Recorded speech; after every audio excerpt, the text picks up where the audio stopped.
Financial markets పై పట్టు సాధించాలనుకునే వాళ్ళు Revanth conduct చేసే వెబినార్ కోసం ఈ నెంబర్ కి కాల్ చేయండి.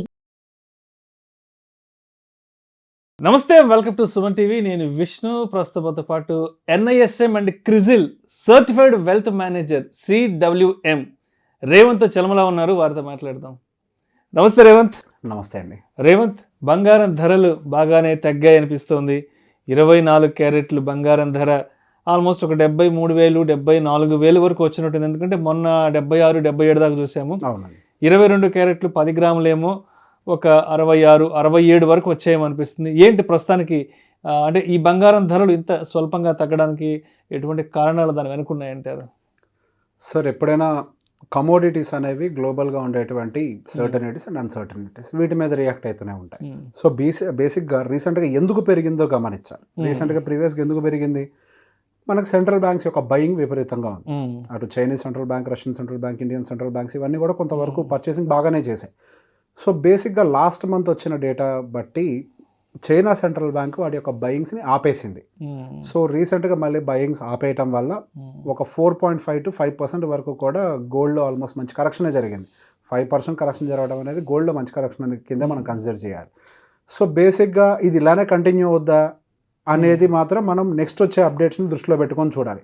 అగైన్ చైనా సెంట్రల్ బ్యాంక్ వాళ్ళ యొక్క రిజర్వ్స్ సరిపోవట్లేదని పెంచుతారా, లేదా రిజర్వ్స్ ఎక్కువ అయ్యాయని కొంతవరకైనా సప్లై చేస్తారు. సప్లై నథింగ్ బట్ అమ్మటం, సప్లై చేస్తారా, దీన్ని బట్టి కూడా మళ్ళీ వాలటిలిటీ క్రియేట్ అవుతూ ఉంటుంది. ఒకవేళ అమ్మారనుకోండి వాళ్ళు బంగారాన్ని, ఇంకా గోల్డ్ ప్రైస్ కిందకి పట్టడానికి అవకాశం ఉంది.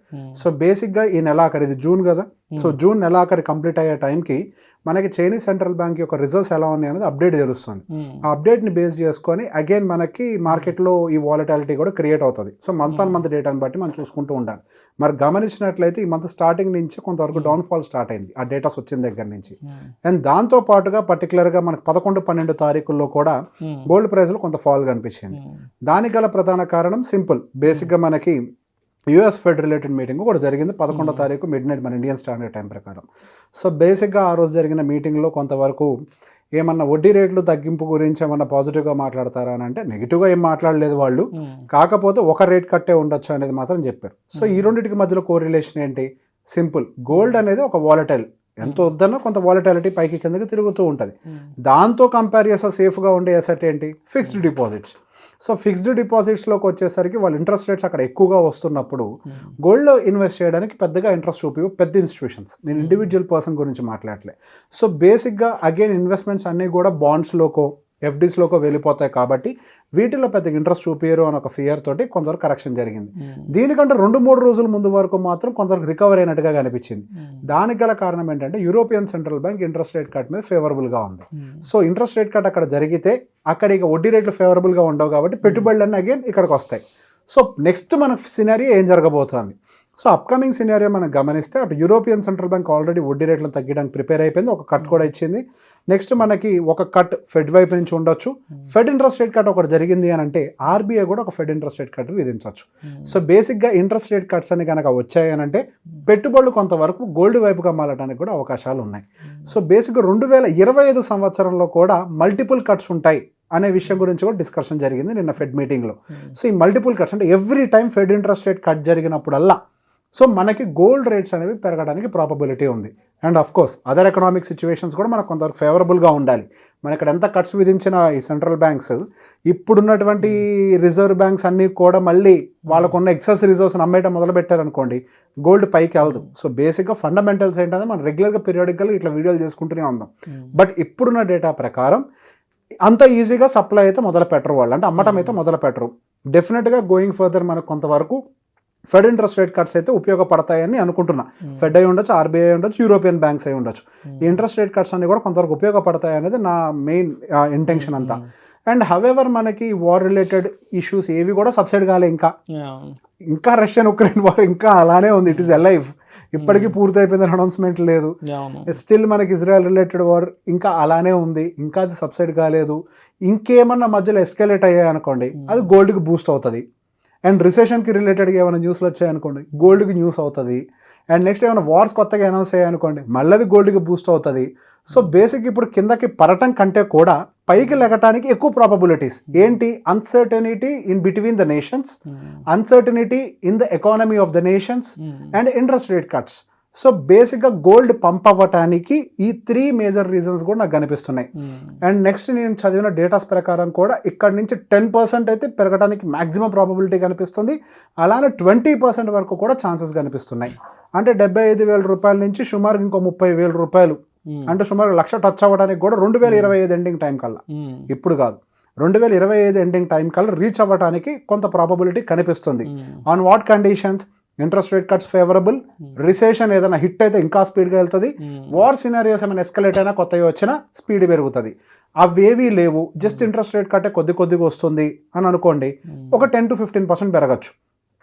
లేదు మనకి ఇంట్రెస్ట్ రేట్ కట్స్ కూడా పెద్దగా జరగట్లేదు అనుకోండి, ఇక్కడ ఉన్న ప్రైస్ నుంచి అయితే విపరీతంగా కింద పడటానికి అయితే పాసిబిలిటీ లేదు. ఒకవేళ ఉన్నా ఇంకొక 5%. సో బేసిక్ ఇన్వెస్టర్స్ అందరూ కూడా ఇప్పుడు 5% కరెక్షన్ గోల్డ్లో వచ్చినప్పుడు లాంగ్ టర్మ్ పర్స్పెక్టివ్లో జ్యువెలరీ కొనే వాళ్ళని పక్కకు పెట్టండి, ఈవెంట్ బేస్డ్ వాళ్ళని పక్కకు పెట్టి ఇన్వెస్ట్మెంట్ పాయింట్ ఆఫ్ వ్యూ వాళ్ళందరూ మాత్రం ఇప్పుడు బై ఎనీ ఛాన్స్ SGBలు వచ్చినా, సోవరెన్ గోల్డ్ బాండ్ వచ్చినా కళ్ళు మూసుకొని తీసేసుకోవచ్చు. అండ్ ఒకవేళ మనకి ఆ గోల్డ్ బీస్ అయి ఉండొచ్చు, లేదా గోల్డ్ బేస్ మ్యూచువల్ ఫండ్స్ అయి ఉండొచ్చు, వీటన్నిటిలో కూడా కళ్ళు మూసుకొని ఇన్వెస్ట్మెంట్ పెట్టేసుకుంటే మనకు సేఫ్. అండ్ బేసిక్గా గోల్డ్ అనేది లెస్ వాలటాలిటీ ఉండేది one compare to equity markets. ఇట్లా డిప్ వచ్చినప్పుడు అడ్వాంటేజ్ తీసుకుంటే కనుక మనకు లోవర్ సైడ్ ఇంకొక 5% పడుతుంది అనుకోండి, పడనియండి ఏమవుద్ది, ఇంకో 5% పడ్డప్పుడు ఇంకా కొనుక్కుందాం, తక్కువ రేటుకి ఎక్కువ గోల్డ్ వస్తుంది కదా, అడ్వాంటేజ్ తీసుకోవడానికి మనకు మంచి ఛాన్స్ ఉంది, దాని గురించి ఆలోచించాల్సిన అవసరం లేదు.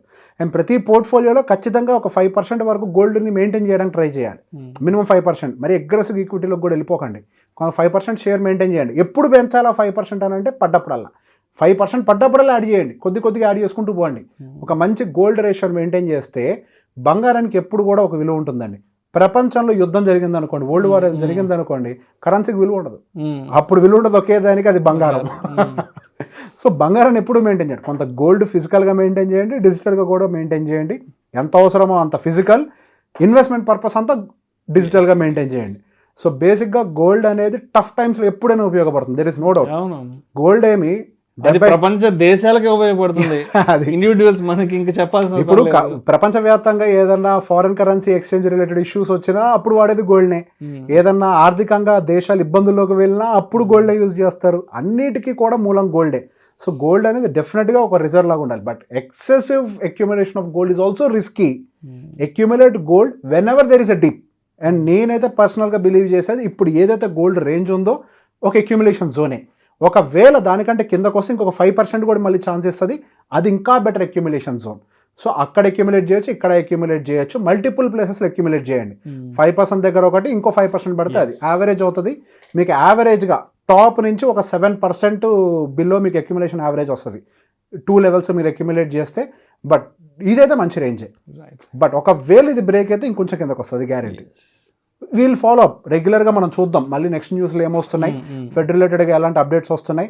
సో నెక్స్ట్ అయితే డెఫినెట్గా కొంతవరకు అయితే రిసెషన్ ఫియర్ అయితే మార్కెట్లో కనిపిస్తుంది, కొంతవరకు ఏదైనా ఇంపాక్ట్ జరగచ్చేమో. ఒకవేళ అది కనుక జరిగింది అనుకోండి, గోల్డ్కి అయితే బంగారం, అది దేని బంగారం అంటాం, ఈ బంగారం ఇంకా బంగారం, పెద్ద బంగారం, ఈ బంగారం ఇంకా మంచి బంగారం అవుద్ది. అలా. Thank you so much Revanth. Thank you అండి.